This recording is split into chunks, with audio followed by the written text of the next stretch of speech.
courbe dans cette nature paisible, à la révolution impossible. L'espace est figé par un calme mortifère. Les oiseaux peuvent s'envoler vers une autre une terre extrêmement volcanique, à la dynamique magnétique. Une nouvelle ère est installée dans cette belle vallée, où les collines enherbées cachent un terrible secret. Le secret d'un volcan éteint qui a forgé notre destin. Voilà pour le premier. Au paradis, un volcan enchanté entre en éruption de façon enjouée et offre à ce lieu une lave magique qui propage des couleurs féeriques. Après son éruption, le paradis redonne vie aux âmes aigries. Et en un instant volcanique, les rêves redeviennent magnifiques. Pardon, je bafouille. Puis le volcan s'endort et réchauffe ces nuits où la magie de ce décor oublie une souffrance infinie. Réveille-toi, petit volcan enchanté, et forge un paysage joliment coloré pour émerveiller les douces âmes de ce paradis si sublime.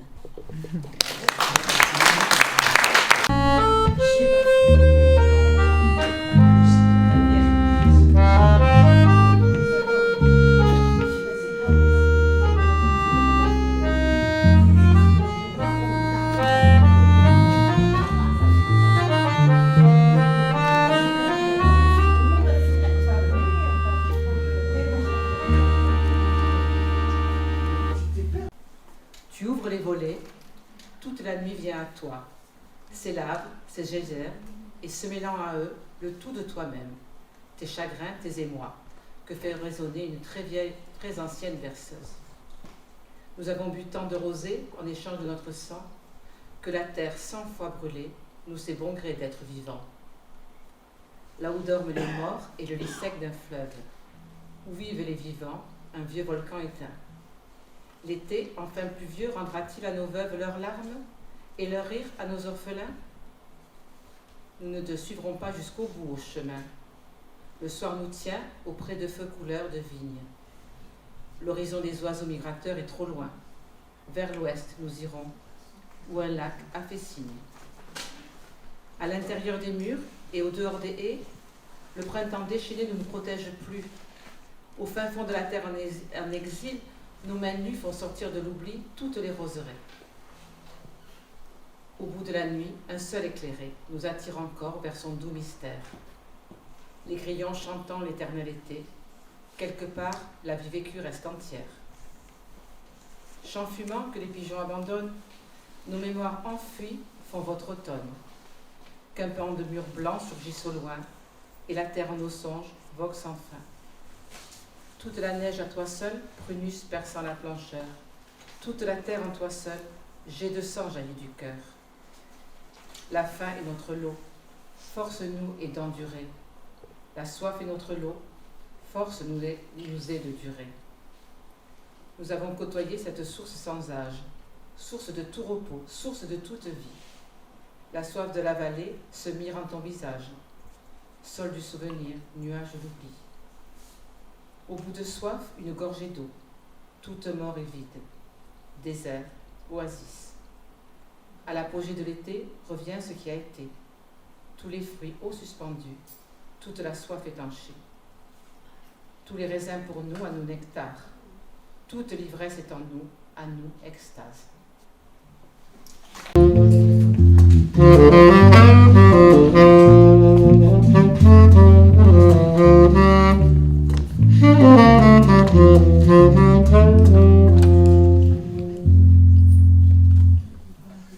Je ne sais pas trop comment aborder la poésie volcanique. Alors pour ceux qui connaissent, je l'ai fait sous la forme. Hop là. J'espère que vous savez ce que c'est qu'un acrostiche. Pour ceux qui ne connaissent pas, on prend la poésie volcanique, on la met à la verticale et on met dessus un texte. Voilà. Donc la poésie volcanique. Laissez-vous bercer par les mots, à chacun son rythme et sa cadence. permettre l'aventure du pied, oser écrire en alexandrin, et si l'octosyllabe ne vous sied pas, surtout ne vous découragez pas. Il existe toujours une solution. Entre nous, soyez inventifs et novateurs. Volcanique, devenez dans vos écrits. Osez des mots pas très corrects. Laissez courir l'imagination.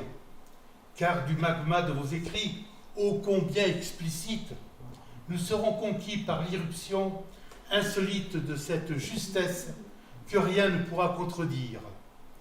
Usez des mots composant la poésie en restant avant tout porteur de messages.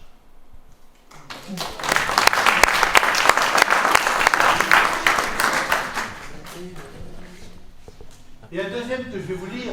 Je vomis sur le monde, je vomis sur la vie. Je ne peux supporter tous ces crimes impunis. Tuer, assassiner pour le plaisir d'une cause, faut-il que l'homme soit fou? Bonjour la névrose. Je crie le désespoir des familles endeuillées. J'ai du mal à comprendre pourquoi tant de méfaits. S'en prendre à des humains pour régler sa vengeance, on ne peut y admettre aucune tolérance. Innocents de la vie, ils sont morts, c'est passant. Le seul tort qu'ils ont eu, c'était d'être présents, un moment de la vie qui finit dans le sang, sans régler le problème qui est toujours latent. Vous êtes des charognards, sans aucun état d'âme. Je vous crache mon venin, comme tant d'autres à la face. Dégoût de vos manières, vous n'êtes plus de ma race. Maudit devant les dieux, dédain, je vous le clame. Tapis de feuilles où repose cette empreinte, trace de l'hiver. C'est le cul sur l'hiver. 5 syllabes.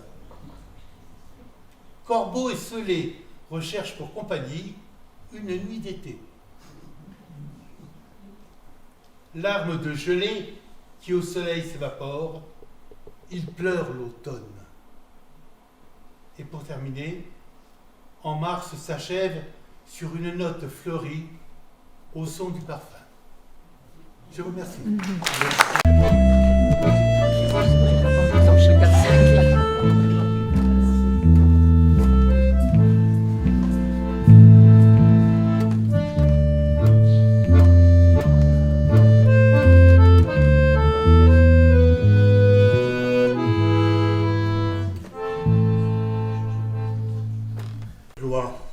Un amour éclatant, comme un feu qui rougeoie. Les battements de cœur, tambours de notre nuit, résonnent sous la lune, porteurs d'un doux bruit. De grands éclats de rire, des larmes en cascade, on s'étreint dans l'ombre, tissant notre balade. Sous le ciel étoilé de rêves flamboyants, évanouis les doutes emportés dans le vent. Nos regards s'enflamment dans des baisers ardents. Une flamme éclaire notre chemin brûlant. Cet amour volcanique, à la fois fort et vrai, trace un sentier vibrant où l'on ne craint jamais. Mais prends garde aux tempêtes, aux vagues de l'amour que nos cœurs unis affrontent chaque jour. Dans ce monde en fusion, nos âmes enlacées écrivent leurs histoires, un destin embrasé. Bravo.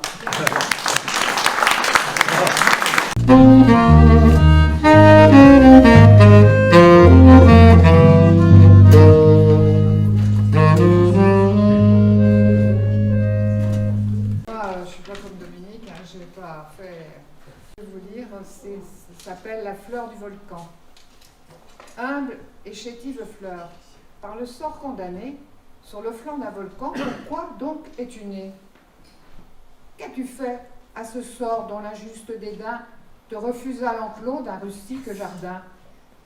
Au gré de sa faveur, ta grâce solitaire eût même fait l'orgueil d'un somptueux parterre, sous les yeux satisfaits d'opulents possesseurs, qui te proclamerait belle parmi tes sœurs. Hélas, telle n'est point la part qui t'est restée. Sur un sol frémissant, sans relâche agité, tu fleuris sans repos, tu souffres sans témoin. Ceux qui t'auraient pu voir sont émus d'autres soins.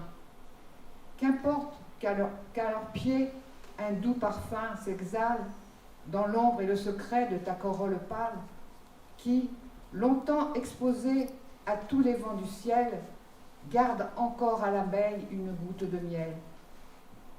Quand une ville, un peuple, un empire s'efface, qui songerait à toi?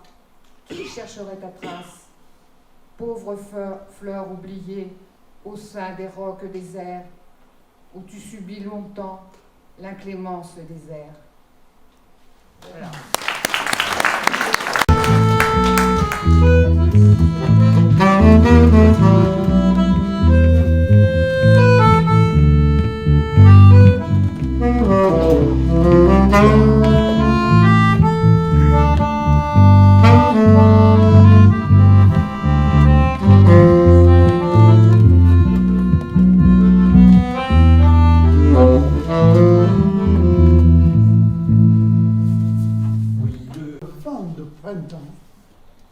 Il n'en fait qu'à sa tête.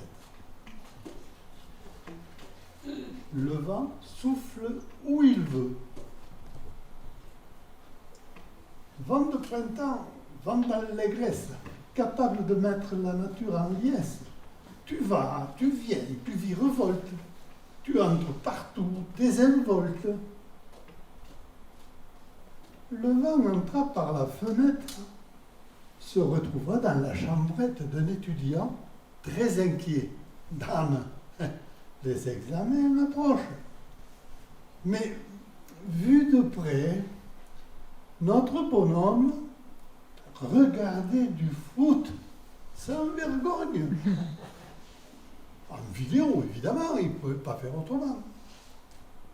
Mais, s'il veut regarder des matchs, il ne faut pas que ça se sache. Alors, il se cache prudemment. Le vent souffle où il veut. Le vent entre chez la baronne. Oh, une très gentille personne. Bonne, secourable, etc. Et le vent ne trouva personne. Madame était avec la bonne, qu'elle battait à tour de bras. La jeune fille portugaise avait brisé par maladresse un verre, ancien verre d'anchois. Et où est la bonté dans tout ça? Bon, personne ne le saura. Le vent souffle où il veut. Le vent se glissa sous la porte Le vent se glissa sous la porte de la laitière, femme accorte, populaire, appréciée. Il la trouva dans la cuisine, aidée de sa chère cousine qui mettait de l'eau dans de lait. Ça a amélioré la finance, mais gare à la confiance, si jamais cela se savait.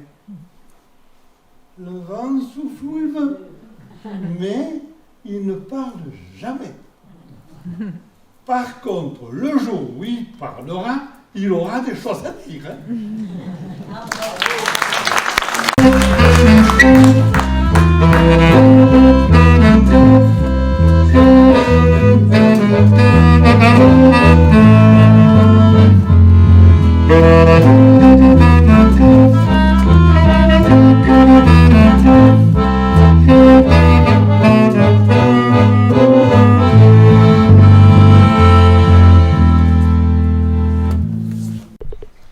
La lave tiède de tes yeux coule dans mes veines malades. Je pense si souvent à toi que ma raison en chavire, comme feraient des barques bleues et même les grands navires. J'ai la raison à raisonner dans un port désert dérisoire. Toute ma vie s'est arrêtée comme s'arrêterait l'histoire. Comme une légende qui s'éteint, comme un grand peuple en décadence, comme une chanson qui se meurt, comme la fin de l'espérance. Mon cœur volcan devenu vieux bat lentement la chamade. La lave tiède de tes yeux coule dans mes veines malades.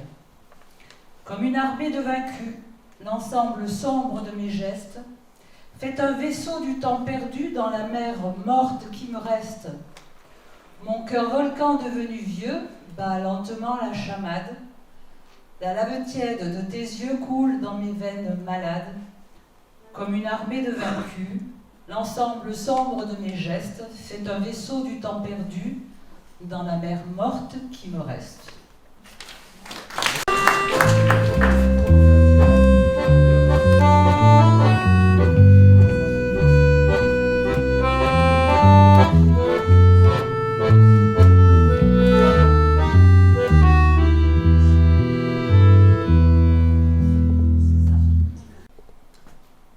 Aujourd'hui, ces nuits de neige de Guy de Maupassant nous annonce Monsieur Jean, notre maître d'école. Des poésies toujours en lien avec les saisons, et la Noël approche, ça tombe bien, même si la neige nous oublie souvent à Émargues. Poésie, c'est la matière que je préfère. Il faut que je mette mes lunettes. Ça sera mieux faire. Mon esprit est immédiatement captivé, mes sens aussitôt en éveil. Avant de commencer, le maître nous présente en quelques mots le pays de Caux, entre Rouen et Étretat en Normandie, où se déroulent quasiment tous les écrits de Maupassant.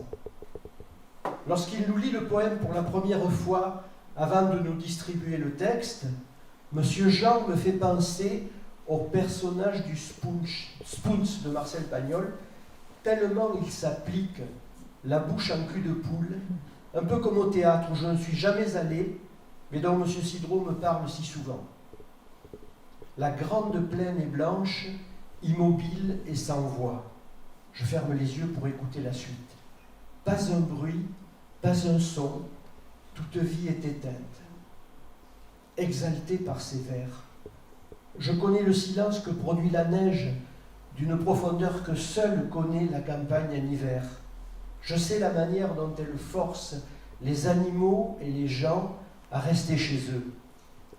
L'atmosphère créée par ces deux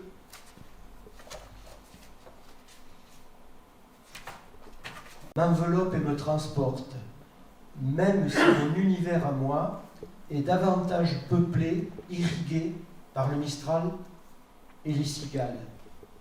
La poésie me fait voyager.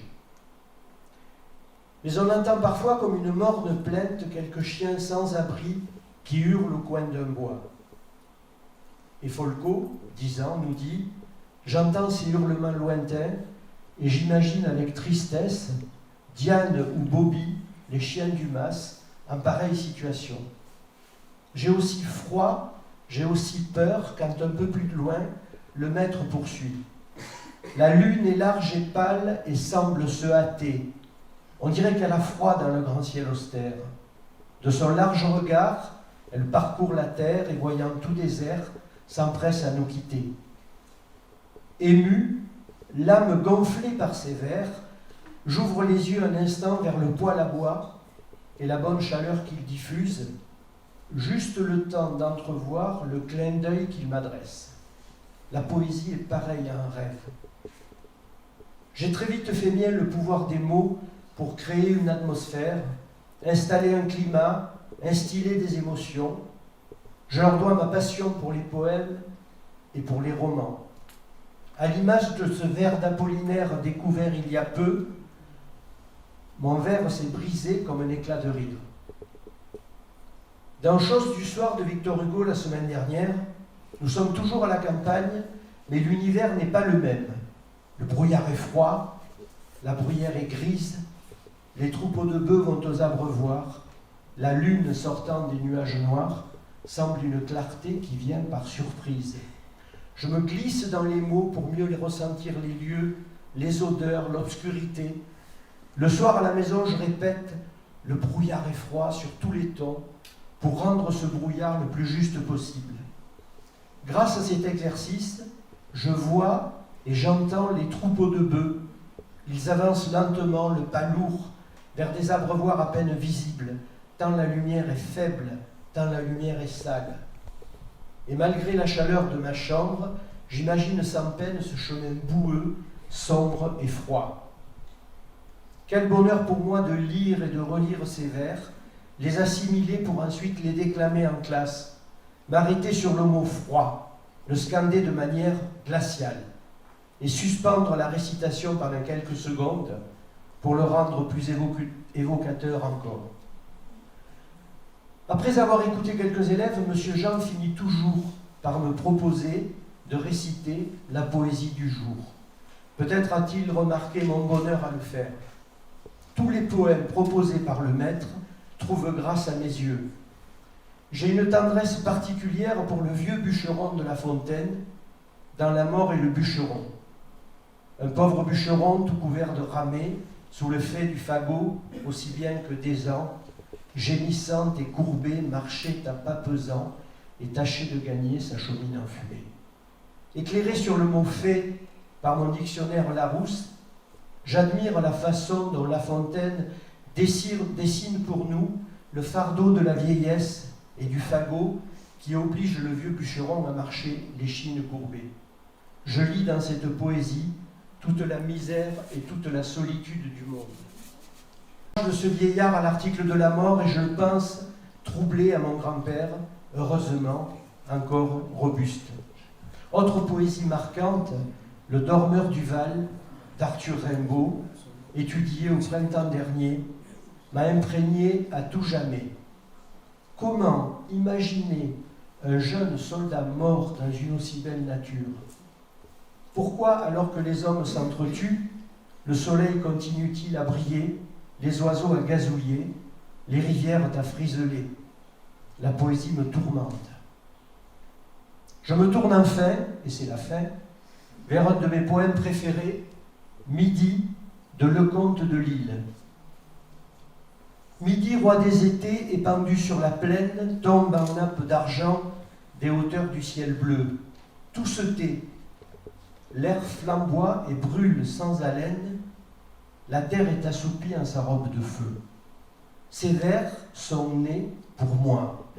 Ce silence pesant, cette fournaise étouffante, cette absence totale du moindre souffle d'air, tout cela m'est familier.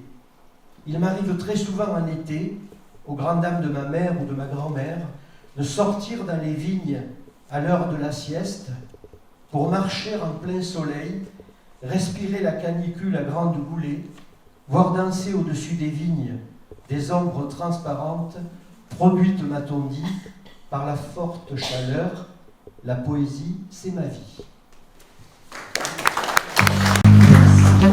Merci Alexandre pour ces extraits de votre anthologie de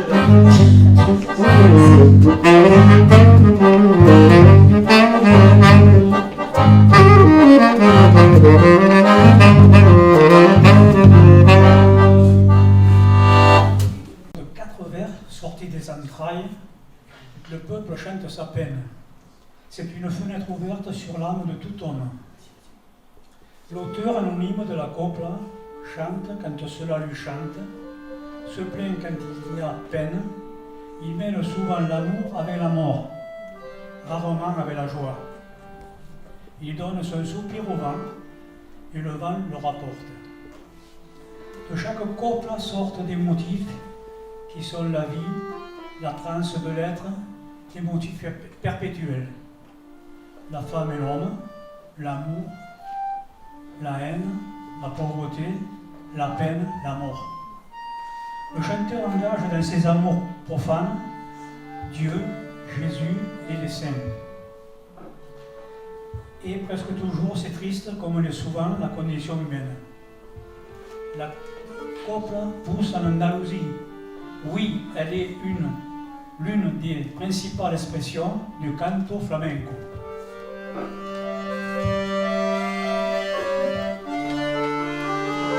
Après ces explications, je vais essayer d'en sortir une, copla, parce qu'il y en a des centaines. Je vous donnerai la traduction ou bien. Voilà. A un santo Cristo de acero le conté yo mi dolor. Mira que dolor sería que el santo Cristo lloró. À un crucifix de fer, j'ai raconté ma douleur. Vois quelle douleur c'était. Le crucifix en pleurait. Maldita sea la veleta que está arriba de la torre. Viene un héroe, viene otro, y a todos les corresponde. Maudite la girouette qui est en haut de la tour. Vient un vent et vient un autre, et à tous elle répond. La pena y la que no es pena. Todo es pena para mí. Ayer penaba por verte y hoy peno porque te vi. Peine, et ce qui n'est peine, tout est peine pour moi. Hier de ne pas te voir, aujourd'hui de t'avoir vu. Cuando vayas a la iglesia, ponte un velo sobre tu cama, que los santos, con ser santos, de los altares se bajan. Quand tu iras à l'église, mets un voile sur ton visage, car les saints, tous saints qu'ils soient, descendent des autels. Quisiera ser el sepulcro donde a ti te han de enterrar, para tenerte en mis brazos por toda la eternidad. Je voudrais être le tombeau où tu seras enterré, pour te tenir dans mes bras durant toute l'éternité. Je vous remercie pour votre attention.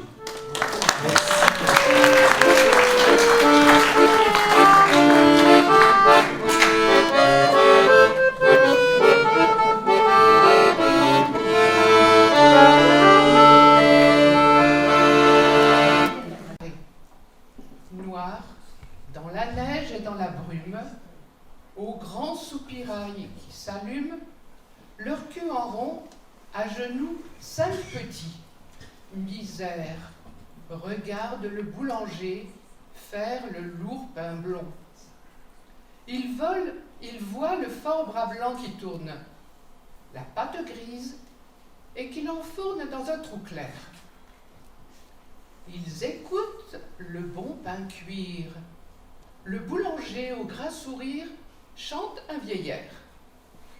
Ils sont blottis, pas un ne bouge au souffle du soupirail rouge, chaud comme un sein.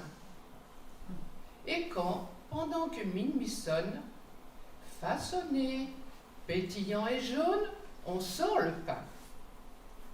Quand, sous les poutres enfumées, chantent les croûtes parfumées et les grillons, quand ce trou chaud souffle la vie, ils ont leur âme si ravie sur leur haillon.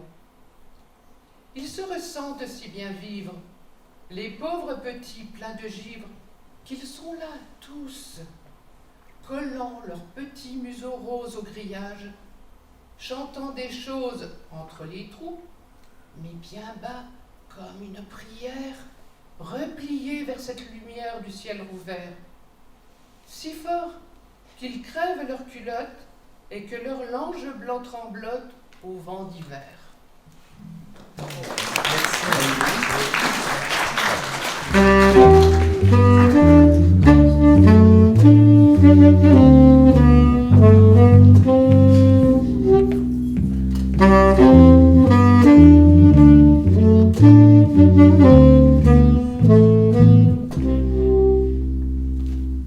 Viendra bientôt.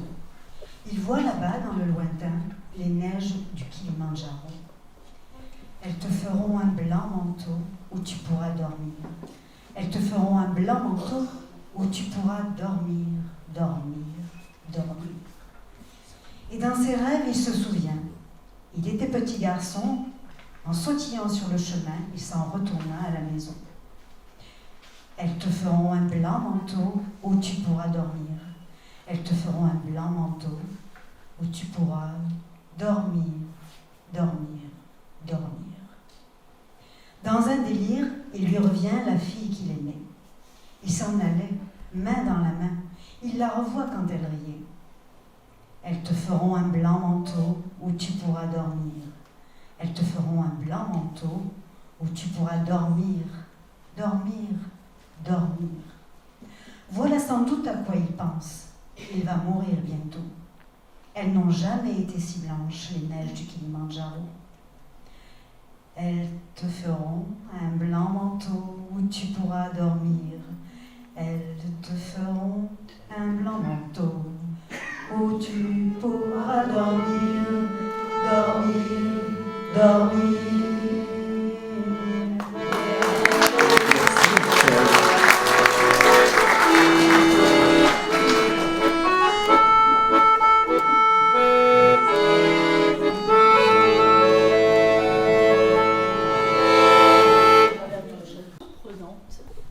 Sentant qu'il fait partie d'elle comme jamais.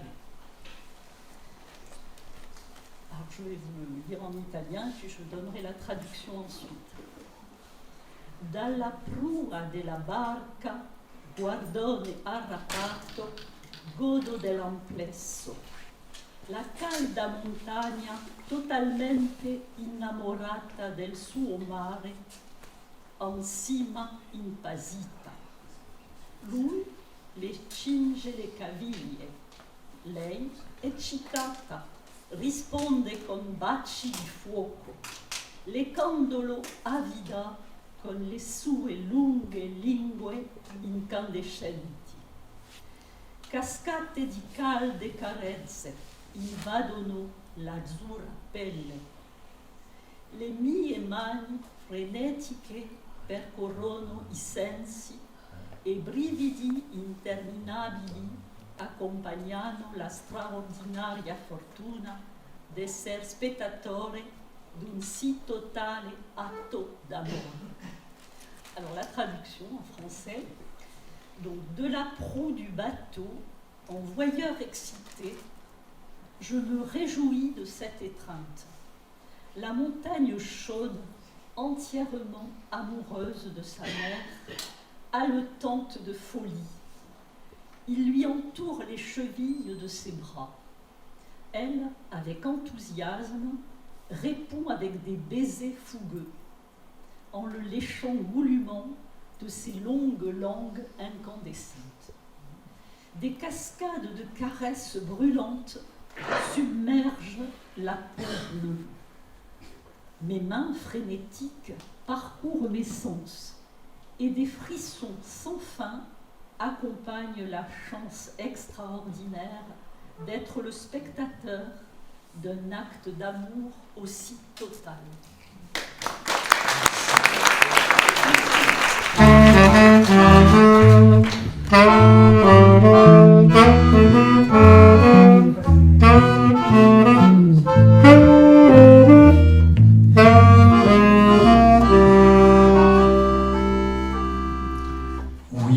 Sotto i fiocchi giù e scampa, Mireille lampe et lampe et lampe, ça veut dire qu'elle court. Des tamaris, des consoles, des ngane, des frauen, des soupes, amare pradarier di campestre marini, e la calur, sempre mai viva, sempre che mai se recaliva, et les ouli camelles de sable, brûlantes, mouvantes, haïssables, et sous la grande censure et sa croûte de sable et que crassine et qu'escalustre. De l'implacable souliade tout un unco, l'escardiade y étant que du loufron sur l'ardaillou. Vela, ô pécairette, que sa reine, et que l'homme de la mar sereine tombe, ensucade sur la reine. Ô crave, astomba flour, ô jouvet, plouras là. La malheureuse est resternide sur sa place, estavanide. D'hasard a quitté l'homme, passé un vent d'Arabie, des moustiques. Pietosamente di moissalette, fazien violon de cisalette et zozumave. Léo Poulide, lève-te, Léo, qu'est-ce trop maline la carte de la palue saline. Mireille se levait, doulente, et gigoulante. Aïe, de ma teste, plan planète se tirassait la chatounette, et d'enganette, i santo de la mar, vengue, balim, balam.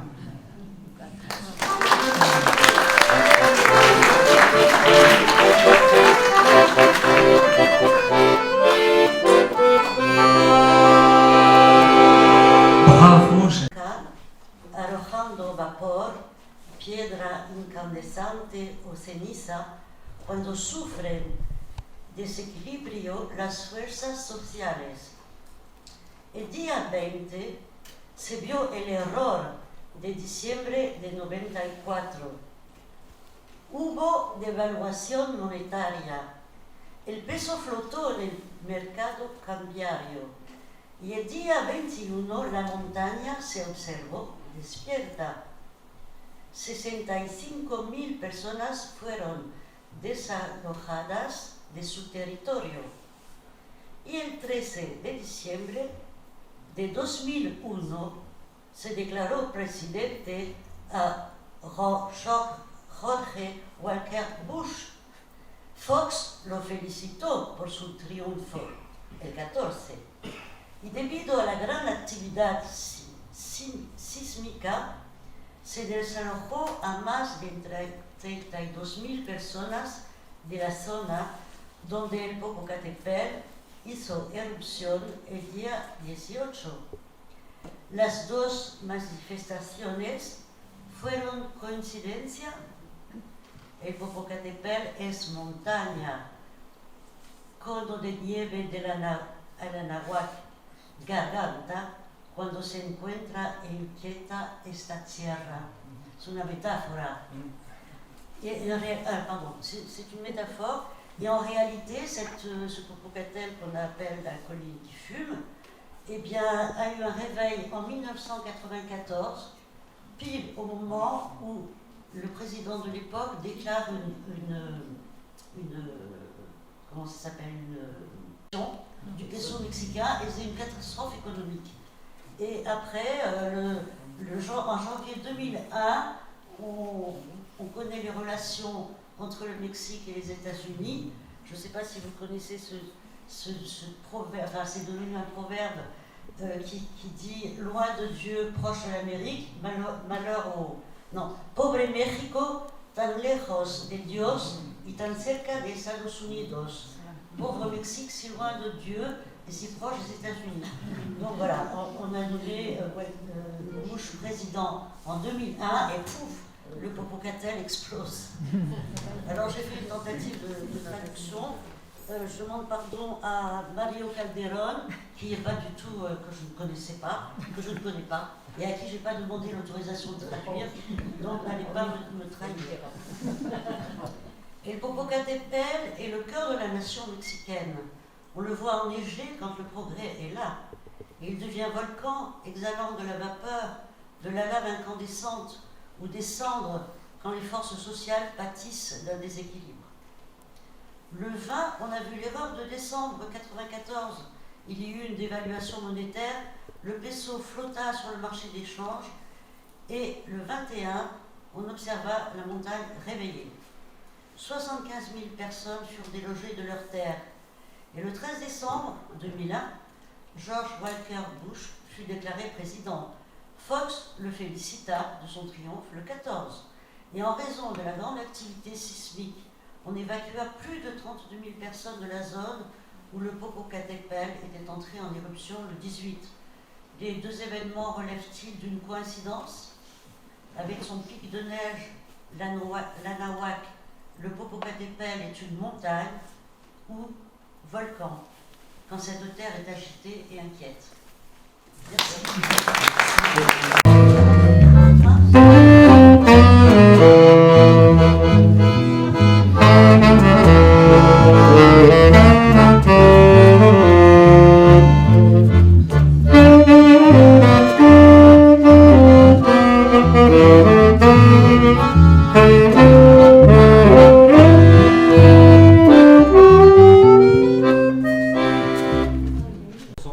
Pour les liens intergénérationnels. C'est là que j'ai fait la connaissance de Daniel lors de ces sessions poésie qu'on organise chaque premier mardi du mois. D'accord, d'accord. Ouais, j'ai rencontré Daniel lors de nos sessions intergénérationnelles de poésie. Je te remercie pour l'invitation. Donc le titre, c'est Tsunami d'époque. Écoute, Un monde qui bascule. Une époque qui se tord. On est là, bloqué entre deux ports. Nos anciens ont vu l'usine, la vapeur et le charbon. Nous, c'est les algorithmes, l'IA, la déconnexion. Nos grands-parents ont vu la machine broyer l'ouvrage. Nous, c'est le code qui remplace les visages. Ils fuyaient la misère pour des usines en feu. Nous, on fuit le réel pour du virtuel en mieux. Trop d'écrans, trop de vide. Où est la lumière? L'homme s'efface derrière des serveurs de lumière. On ne bosse plus, on scrolle, on like, on suit la vague. Mais c'est le vague du néant, et personne pige le drame. C'est un changement d'époque, un cataclysme en silence. Un tsunami de code qui écrase nos consciences. Les anciens ont le charbon, nous on a les data. Mais tous, on se crame dans le feu du combat. Ils nous disent, regarde en arrière, c'était mieux avant. Mais avant, c'était quoi? Du sang, des coups, juste du vent. Le labeur brisait les corps, la misère dévorait. Nous, c'est nos âmes qui crèvent sans même s'en apercevoir. L'usine a laissé place au bureau des vitres. On tape sur un clavier, on s'use et on s'effrite. Trop d'infos, trop de rush, trop de faux contacts. Nos aînés cherchent du lien et nous, on est là pour crypter les actes. C'est un changement d'époque, un cataclysme en silence, un tsunami de code qui écrase nos consciences. Les anciens ont le charbon, nous on a les data. Mais tous, on se crame dans le même feu du combat. Regarde bien, les mains usées par l'acier et la sueur. Les nôtres glissent sur un écran en douceur. Ils construisaient des ponts, nous, on s'enferme dans le cloud. Deux mondes en collision, il y a trop de bugs dans le downline. Faut-il pleurer le passé ou comprendre le présent? Faut-il briser la chaîne ou la rendre plus puissante? Chaque époque a son feu, chaque monde sa ruine, mais c'est ensemble qu'on rallume cette flamme qui illumine. Alors qu'est-ce qu'on fait? On s'oppose ou on s'unit? On reste figé ou on réécrit nos vies? Le changement fait peur, c'est vrai, mais il crée des lumières. À nous de choisir, esclaves ou visionnaires. Merci bien.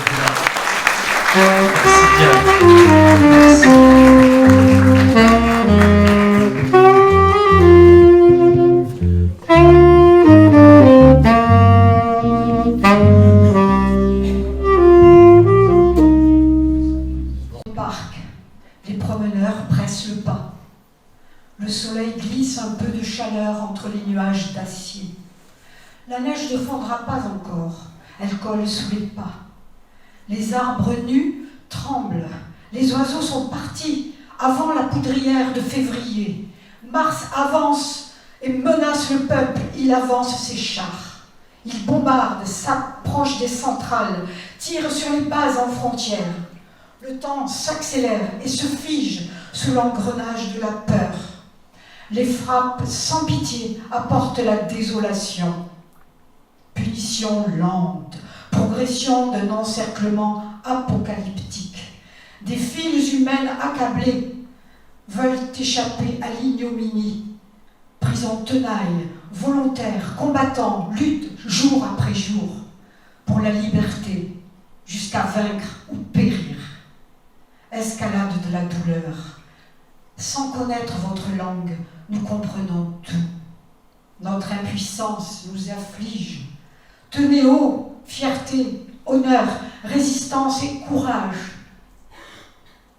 Les enfants s'accrochent à l'imaginaire d'un jardin paisible où chantent les oiseaux. Comme avant l'assaut, demain sera.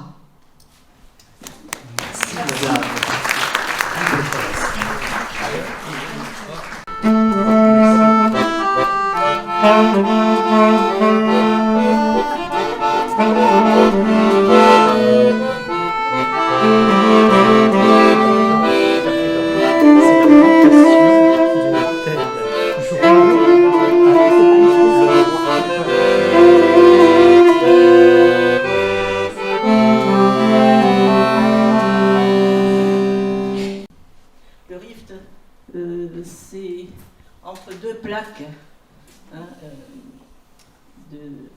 Lejner. Et c'est là donc que les éruptions ont lieu et que les continents s'agrandissent. Au fond des mers dansent des nymphes abyssales. Leurs pas frappent parfois le rift ancestral. Jaillit alors des grandes failles le magma furieux du désespoir. Incontrôlé, primordial, sa lave en coruscation perce lentement jusqu'à créer, grâce au froid du temps, des Himalayas profonds et puissants.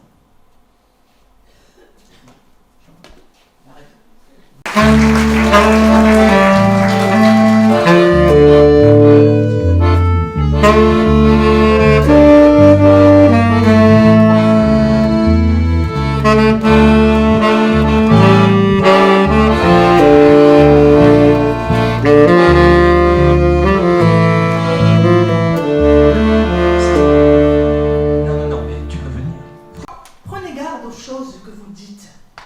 Tout peut sortir de mots qu'en passant vous perdites. Tout, la haine et le deuil. Et ne m'objectez pas que vos amis sont sûrs et que vous parlez bas. Écoutez bien ceci. Tête à tête, en pantoufle, porte close chez vous, sans un témoin qui souffle, vous dites à l'oreille le plus mystérieux de vos amis de cœur, ou, si vous l'aimez mieux, vous murmurez tout seul, croyant presque vous taire, dans le fond d'une cave à 30 pieds sous terre, un mot désagréable à quelque individu. Ce mot, que vous croyez que l'on n'a pas entendu, que vous disiez si bas dans un lieu sourd et sombre, court, à peine lâché, part, bondit, sort de l'ombre. Tenez, il est dehors, il connaît son chemin, il marche, il a 2 pieds, un bâton à la main, de bons souliers ferrés, un passeport en règle, au besoin, il prendrait des ailes comme l'aigle. Il vous échappe, il fuit, rien ne l'arrêtera, il suit le quai, franchit la place, etc. Passe l'eau sans bateau dans la saison des crues et va tout à travers un dédale de rue droit chez l'individu dont vous avez parlé. Il sait le numéro, l'étage, il a la clé. Il monte l'escalier, ouvre la porte, passe, entre, arrive railleur, regardant l'homme en face, dit me voilà, je sors de la bouche d'un tel. Et c'est fait, vous avez un ennemi mortel.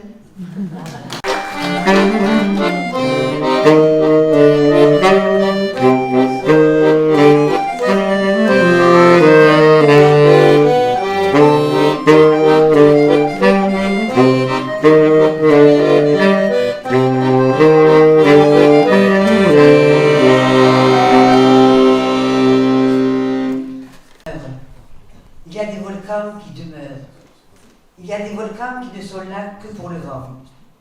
Il y a des volcans fous. Il y a des volcans ivres à la dérive. Il y a des volcans qui vivent en meute et patrouillent. Il y a des volcans dont la gueule émerge de temps en temps, véritables chiens de la mer. Il y a des volcans qui se voient de la face, toujours dans les nuages. Il y a des volcans vautrés comme des rhinocéros fatigués, dont on peut palper la poche galactique. Il y a des volcans pieux qui élèvent des monuments à la gloire des peuples disparus. Il y a des volcans vigilants, des volcans qui aboient, montant la garde au seuil du crâne des peuples endormis. Il y a des volcans fantasques qui apparaissent et disparaissent. Il ne faut pas oublier ceux qui ne sont pas les moindres, les volcans qu'aucune dorsale n'a jamais repérés, et dont de nuit les rancunes se construisent. Il y a des volcans dont l'embouchure est à la mesure exacte de l'antique déchirure. Aimé Césaire.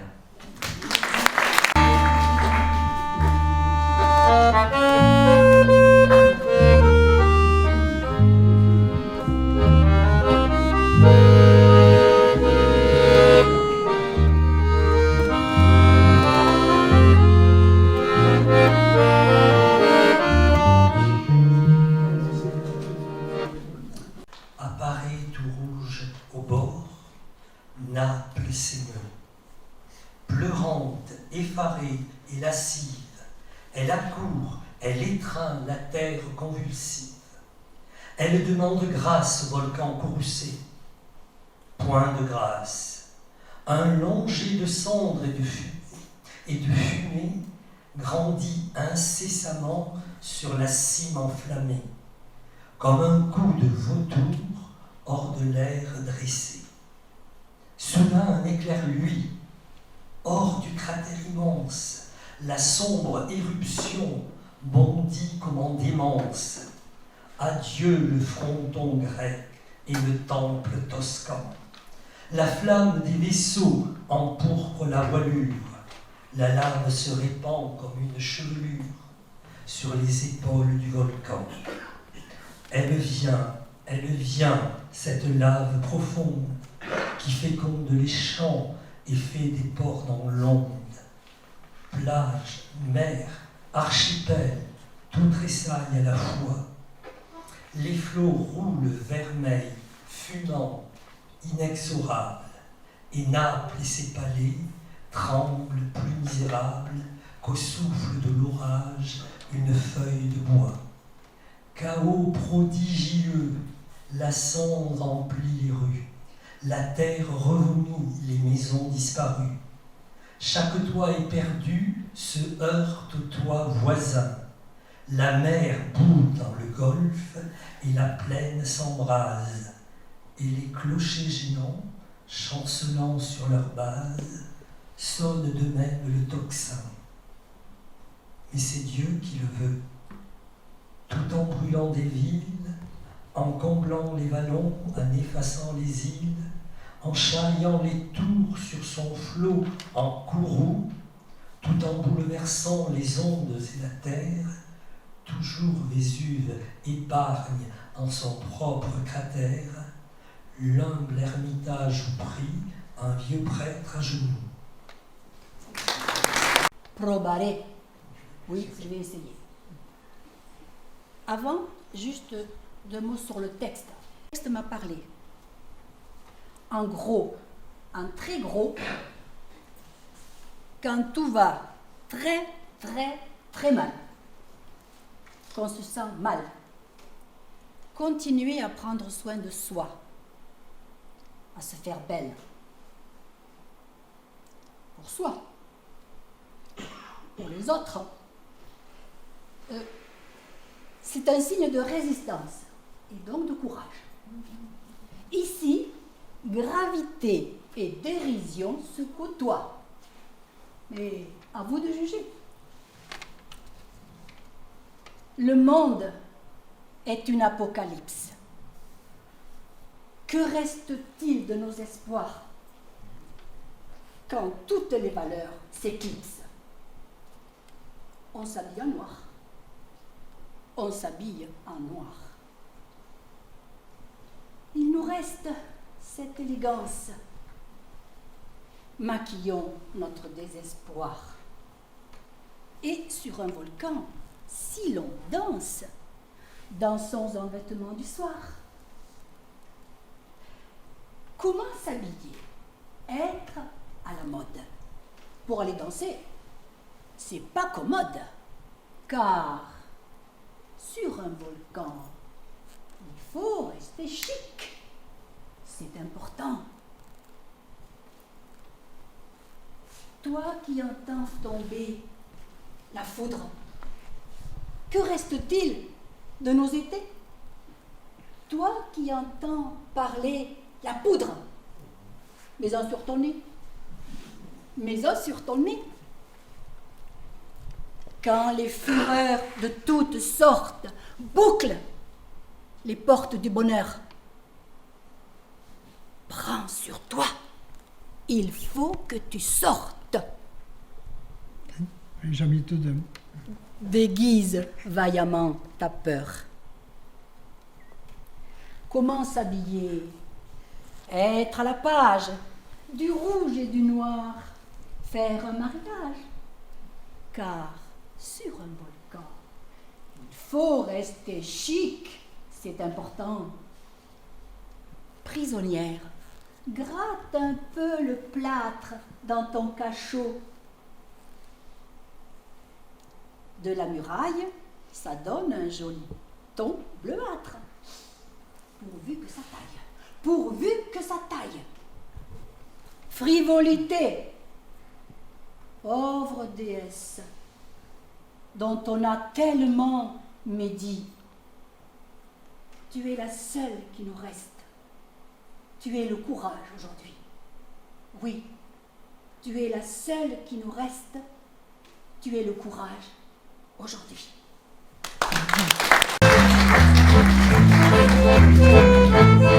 Il s'agissait d'un texte de Françoise Vallée-Chauvis et musique de Marie Coffin. Voilà. Alors, Hervé. Voilà, Stéphane. Voilà. Donc, on va vous chanter une dernière chanson. Ce sont des chansons de notre composition, qu'on a fait tout à l'heure, le Café des Colonnes, ça s'appelait. Et là, on va vous faire une chanson de Lunel qui s'appelle La balade du Pescaline. Alors, à un moment donné, peut-être que vous pouvez le reprendre. On va voir si vous avez l'oreille musicale. Il faudra dire c'est la balade du Pescaline quand je vous ferai signe. Peut-être, on va peut-être y arriver. Allez.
Nous avons l'éternité.